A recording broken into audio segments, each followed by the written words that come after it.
গত 27 মে 2025 তারিখ রাত আনুমানিক 03:30 ঘটিকায় মংলা পোর্ট সংলগ্ন বেসক্রিক এলাকায় নোংরত এমভি সেজুতি নামক বাংলাদেশি একটি জাহাজে প্রায় 12 জন ডাকাত দেশীয় ধারালো অস্ত্রসহ প্রবেশ করে। তারা জাহাজে ক্রুদের জিম্মি করে এবং মেশিনারি সহ বিভিন্ন মালামাল লুট করে পালিয়ে যায়। বাংলাদেশ কোস্টগার্ড উক্ত ঘটনার সংবাদ পাওয়ার সাথে সাথে তাৎক্ষণিকভাবে একটি অনুসন্ধানী দল পাঠায় এবং ঘটনাস্থলে উপস্থিত হয়ে প্রাথমিক তদন্ত শুরু করে। গোয়েন্দা তথ্যের ভিত্তিতে মংলা অঞ্চলে বিভিন্ন অভিযান পরিচালনা করে। অতঃপর গত 27 মে ডাকাতি হওয়া মালামাল উদ্ধার এবং ডাকাতের সাথে সংশ্লিষ্ট 3 জন ব্যক্তিকে আটক করা হয়।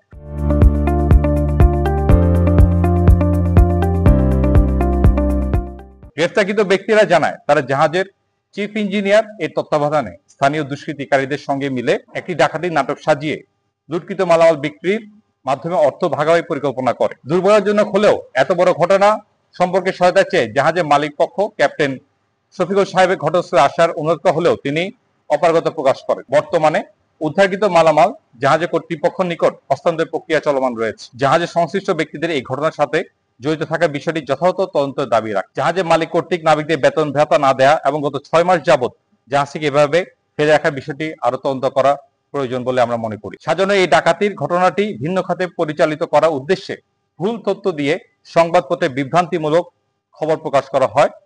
বিষয়টি তদন্ত করার প্রয়োজন রয়েছে বলে আমরা মনে করি।